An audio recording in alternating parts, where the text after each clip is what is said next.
Hello, welcome to the Stockout. This is your show at FreightWaves for all things related to the CPG and retail industries. Today we're going to be focused mostly on the retail side of things. We'll talk about some implications for CPG. I'm Mike Baudendistel, one of your hosts, joined by Grace Sharkey. Good to see you. Your hair is partially blue, partially not blue. I guess that's the 2 week being 2 weeks out of F3.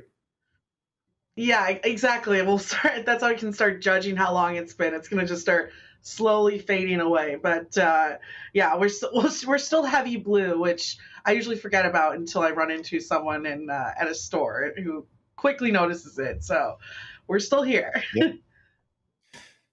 Yeah, and since you're in Michigan, I'm sure people probably think it's you're a supporter of Detroit Lions wearing the blue hair. They have the best record since the Kennedy administration. So we'll see if that holds up.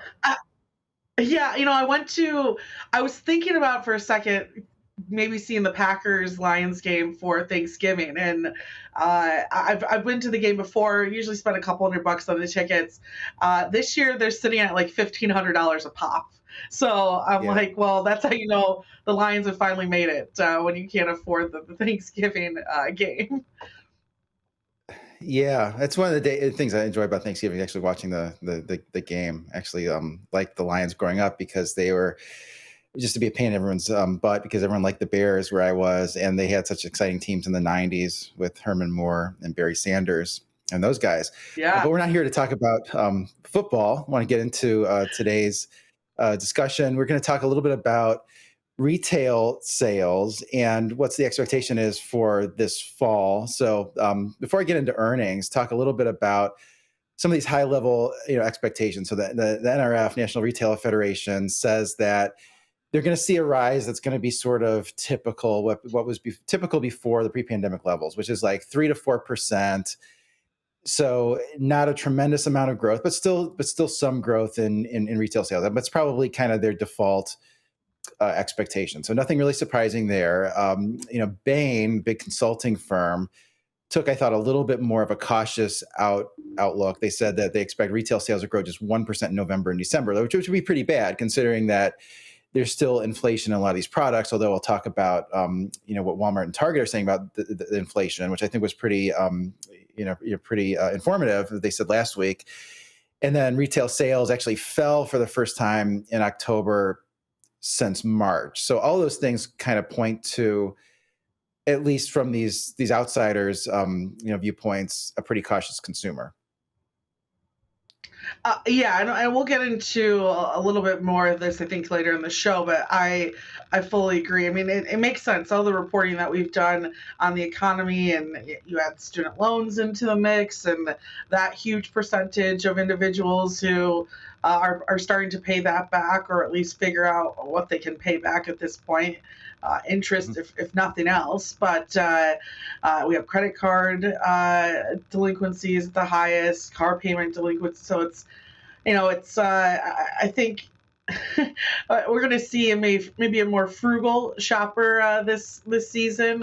Those who are putting on the sales, and I think this whole Black Friday weekend that we're jumping into, we'll see a lot of people taking advantage of those big sales over the weekend as well, just to make sure that they can, of course, still celebrate the holiday, but be smart about how much they're putting into their pockets. So hopefully we'll see, but I agree on the cautious consumer 100%.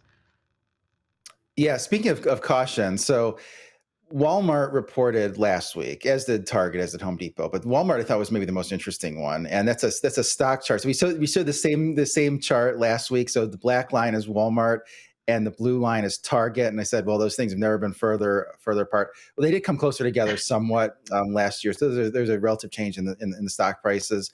Walmart down just under 2% in the last 12 months. Target down 21%. And then you look at the valuation gap. Walmart's trading at about 23 times forward earnings. Target charging at 14, so 23 versus 14 in terms of price earnings ratio. So still a big gap there in valuation. The Walmart, coming down, I think was partially related to the operating expenses as a percentage of sales ticking up. They attribute that to remodeling some stores. They attribute that to some labor inflation, although they said that's going to be moderated going forward. But what I thought was maybe the most interesting thing is they talked about October as showing some weakness in October, and they said sort of for the first portion of their third quarter, which they're a month later than traditional seasonality, so their third quarter ends at based on Halloween is the last day, be at the end of October. They said at the back half of October they saw a noticeable slowdown the last couple of weeks, and they did cite some of those headwinds that you were saying, but they said they were more cautious on the consumer than they were 90 days ago. They did say November appeared to be normal. They did say that sometimes the weather conditions can impact when people go out to stores and those things. But their comp was their comparable sales still up 4.9% for the quarter. That is a slowdown from sort of 6 to 8.5% the previous few quarters. Now, some of that is inflation coming down, which I thought was kind of the other main takeaway from Walmart. They did have a lot of interesting things to say about inflation, and they said that sort of broadly speaking, the price level of the goods that they're buying that goes into their cost of sales, those have been coming down pretty broadly. And they said that it's somewhat maybe skewed towards general merchandise, so the general merchandise is down pretty significantly. The portions that are also down significantly are sort of the fresher foods, which is more of a commodity, type pass-through situation, and the areas that are holding up a little bit better in terms of price, for Walmart, we'd like to see them show more deflation. There's a lot of these what they call dry grocery and certain consumable items, which are really these CPG companies. So the CPG companies have been more reluctant to work with them to reduce prices, and it does seem like those companies make the argument that it's not just about a commodity pass through. It's all of these other costs that go into those things. It's the packaging cost, it's the manufacturing costs. So it just seems like sort of the premium to eat fresh has come down, and sort of a lot of these dry grocery items still pretty high. So I thought all those things were interesting. They did say they think they may see dry grocery and consumables start to deflate in the coming weeks and months. So it sounds like maybe those discussions have started to change between the retailer and the CPG company. But a lot of interesting things there. They also said another thing that I thought was interesting was they talked about wage inflation. They said that the wage inflation is not as bad as it was before. They said they're not concerned about going forward. They said that if anything, they're a little bit overstaffed. And actually Home Depot said something similar where they said, there really hasn't been an issue with with attrition lately, like there had been during the pandemic. So it does seem like we're sort of past the height of the inflation. If anything, some of these categories are deflating, and the job market's not as tight as it was for these companies as well. So it seems like a lot has changed based on what Walmart said last week. Yeah, I want to say it was like Q1. I remember both Home Depot and Walmart bringing that up, the employment issues. And I want to say Home Depot said they're putting in over 5 million, or maybe it's more, closer to 10, into wages and perks and different areas for every, like, the entry level employees for that. So it is interesting to hear that that's settled, that concern for both of them as well. And yeah, that was a big emphasis going through the transcript of the call, clearly bringing down those prices too. And I agree with your statement, and that next year will we see more of this deflation, at least from Walmart. I would assume so. And their stores have never been, it's interesting. I was just in one yesterday. Your stores have never been cleaner and put together, and especially it's interesting. I was in a super Walmart, so they had more of the fresh groceries and stuff like that, and very clean, very presentable. So I think, especially during these times, someone like Walmart, you probably see it more in Dollar Generals and things like that, but they do well during the time where consumers are penny pinching and looking for these sales. And we've talked about in the last episode their focus on Walmart Plus and bringing the people in that way and building up that revenue as well. So, which, by the way, I saw Walmart Plus last night was sponsoring the Vikings Broncos game. The Walmart Plus cam was like going, and I'm like, look at these guys. They're putting all the money into this right now. So I'm interested to see how that Plus grows throughout this holiday season, if people take advantage of that. plus all the cost savings they would potentially get from shopping there for presents and things of that nature. So we'll see how that goes. But it's yeah, I think it's happy. Most consumers should be happy to see that deflationary aspect happening at Walmart too. Yeah, certainly the stock market has liked it these past few weeks. I've been Yeah. surprised at its strength. Target also reported last week. This one has been a controversial stock over the past year, really over the past 2 years. But I'd say in one line, it's maybe the sky is not falling as much as some people have expected. They sort of, in spite of everything, operating income still grown more than $1 billion compared to last year. Now it is against an easy comp. Last year you had the inventory situation. They were trying to bring everything down. You had the margins that basically got cut in half. All of those things you're comparing it against, and still seeing revenue decline. So total revenue down 4.2%. Guidance is for something similar, kind of in that mid-single digit range in the fourth quarter. And I think the debate with Target is whether or not those declines in sales, is it just a function of the economy, consumers cutting back on discretionary items, or are they just Mm. losing too much share to Amazon? And you sort of think of Target's demographic as kind of upper middle class, and I think Amazon is in that area as well. You sort of think about how many people have Amazon Prime now. It's over 100 million households. Presumably, those Yeah. are the same people that shop at Target, and so I think that's the big question is just Target just losing too much share to Amazon. And if that's the case, if it's not cyclical, if it's that more permanent shift to the more convenient retailer, then you could have, same store sales declines even when people are less cautious with spending. So I think that is interesting. I mean, Target, it's a little bit hard to separate those two when Target says things like, looking through my notes, some of the things they said was, unit demand for the industry down 2 to 4% in the categories. They said they've had 7 consecutive quarters of declines in discretionary dollars and units. And comparable sales and discretionary deteriorated from what had been a decline in the high single digits to a decline now in the double digits. So that's sort of the debate there. They say inventory about 14% lower than it was, and down 19% in discretionary. I don't think that's really the issue anymore. I think they've gotten the inventories normalized. And then they said, comps within the food and beverage, category, that they've said the pricing in those came down about 300 basis points. So they're seeing some deflation there as well. They also had some comments on transportation. They said there's been a 2-week improvement versus last year in terms of lead time from international sourcing.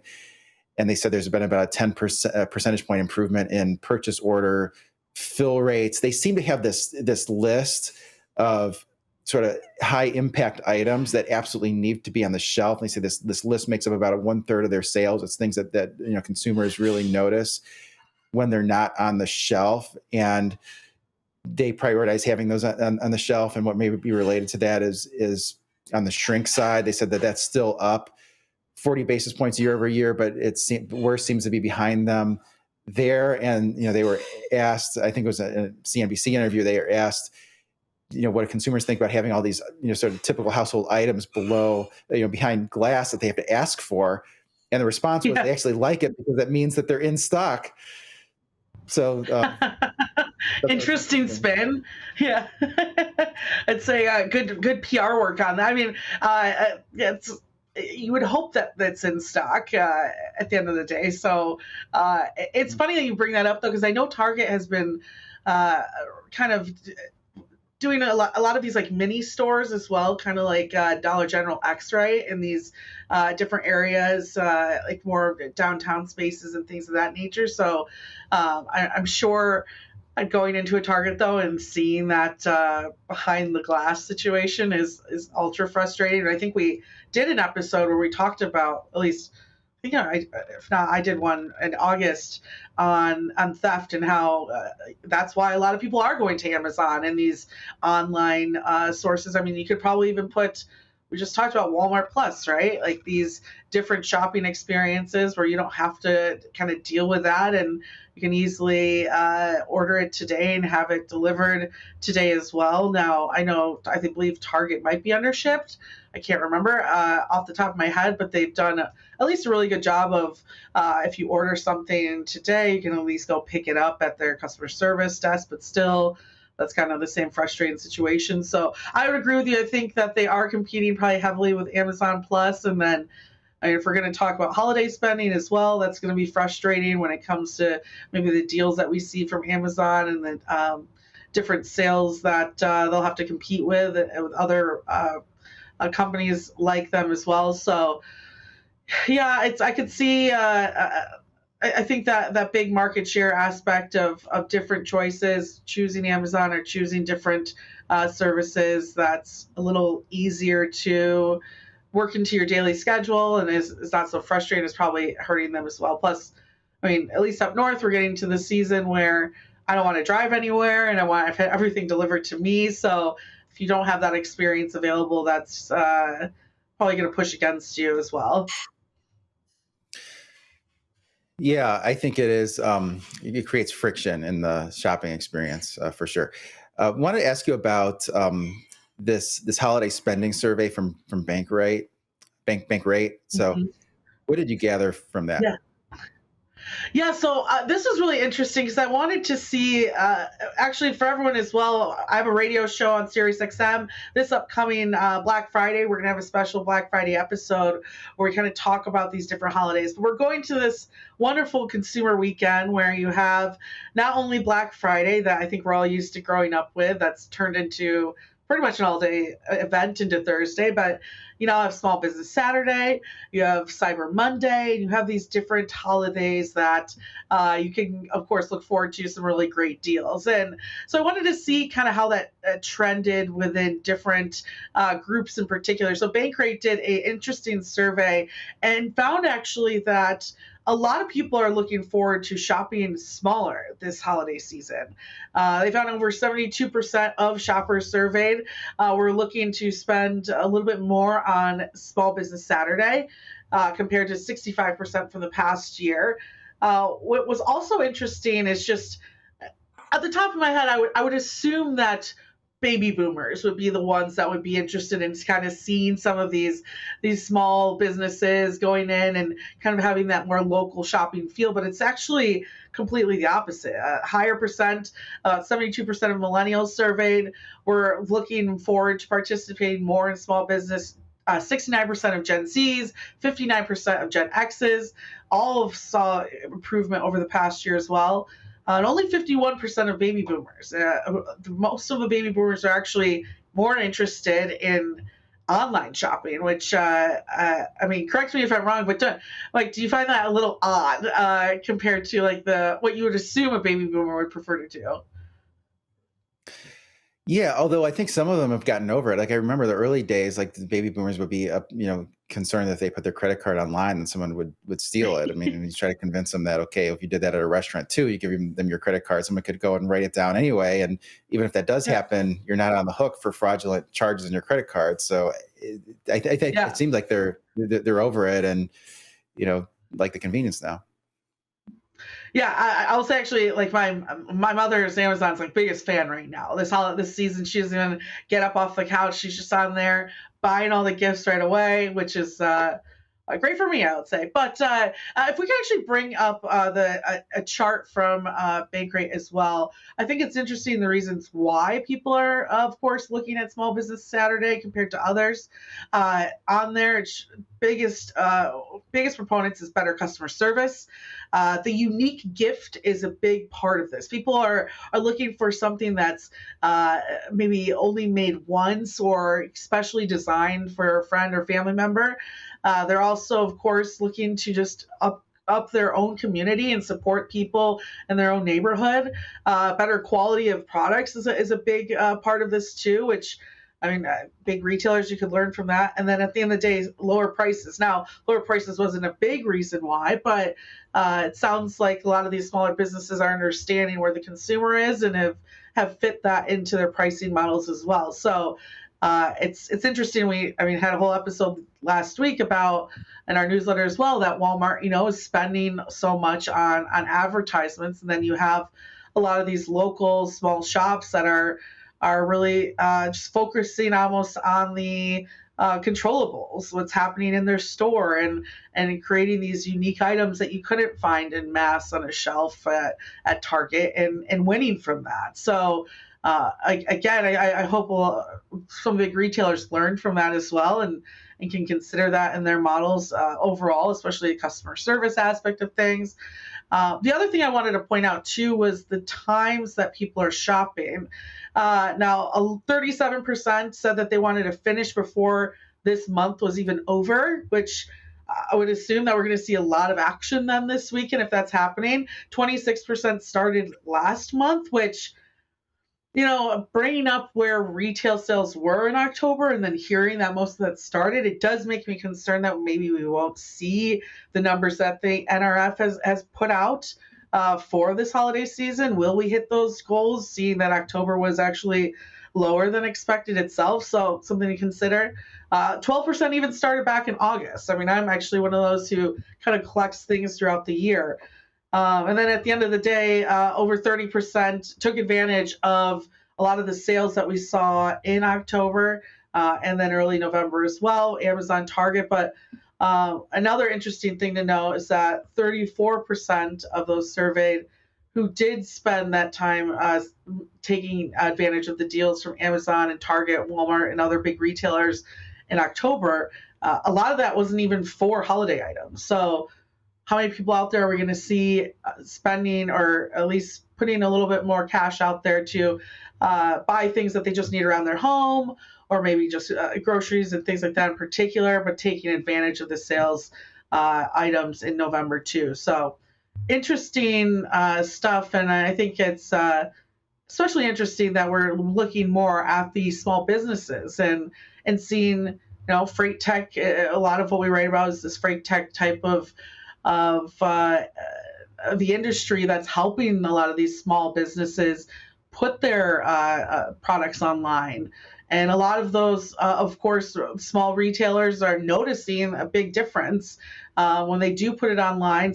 They say that their, of course, revenue and sales go up. So for all those technology players out there looking to create something, well, Small Business Saturday isn't going anywhere, and these small businesses don't seem to be going anywhere, and they need help, of course, reaching a customer base that's looking to find them and reach out to them too. So I'm excited to see, I think reading this, companies like Etsy, that's, I think, going into their fourth quarter earnings. I'm excited to see maybe how they experience this holiday season, because for me, Etsy is the place you go to for small businesses and for unique items. And I was just on there yesterday looking at stuff. So we'll see kind of how they end up seeing retail and holiday sales as well.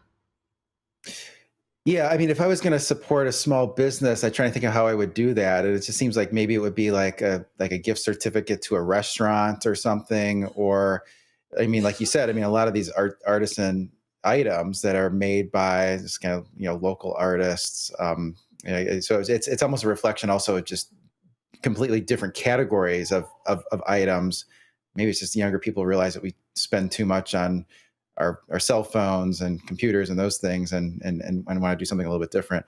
We have about a minute and a half left. I'm just going to take you around the site pretty quickly. Article from Joanna Marsh. Surface Transportation Board chairman is not going to seek reappointment. I think this is a pretty big deal. I think he's really tough on the railroads in a way that's tough but fair. And I think that he made the discussion and some of the actions to be much more balanced between the railroads and the shippers, and between the railroads and the union leaders and those things. And I think it's you do wonder if some of these things like the reciprocal switching and some of the things that could potentially help shippers, including some of the retailers and CPG companies on some of their upstream products go away with him stepping down. at the end of the year. It does say he's going to be on for a few months, but I think that's a big deal. So go read that on the site. Also recommend Zach Strickland's article on the LMI showing transportation market is flipping is coming soon. Maybe a little bit of a clickbaity title. I don't know.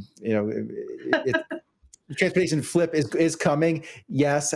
How soon is it coming? Is it really upon us? Does have a chart that shows logistics managers index where it shows in the white transportation capacity. So yes, capacity is down, and pricing has maybe come down as well. At least when you look at the yellow line, pricing, and at some point those flip with more and more capacity coming out. And if you really want to know whose capacity has come out, you can go and read Craig Fuller's article, our CEO and founder.